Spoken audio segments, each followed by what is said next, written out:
Mr. President. Greenland.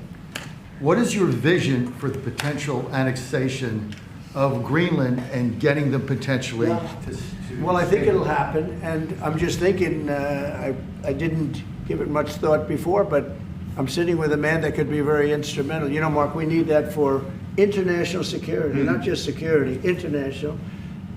We have a lot of our favorite players, cruising around the coast, and we have to be careful. And we'll be talking to you.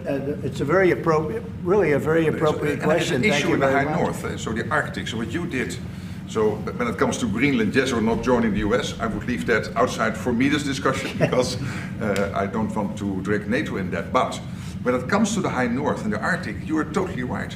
The Chinese are now using these routes. We know that the Russians are rearming. We know we have a lack of icebreakers. So the fact that the outside Russia, there are 7 Arctic countries working together on this under US leadership is very important to make sure that that region, that part of the world stays safe. And we know things are changing there and we have to be there. Well, we just had an election there the other day. Do you see a referendum, a plebiscite, where the people of Greenland would be in a position to decide if they want to become part of the United States? Yeah, it was a good election for us, as you know.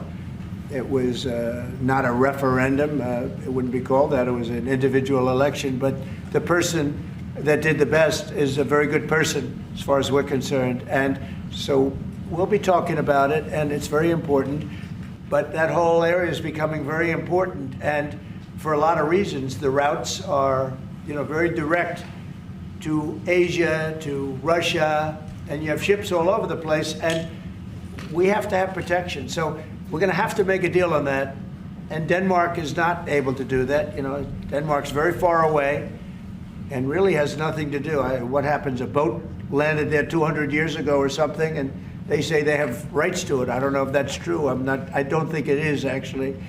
But we've been dealing with Denmark, we've been dealing with Greenland, and we have to do it. We really need it for national security. I think that's why NATO might have to get involved in a way, because we really need Greenland for national security. It's very important. We have a couple of bases on Greenland already, and we have quite a few soldiers, and maybe you'll see more and more soldiers go there. I don't know. What do you think about that, Pete?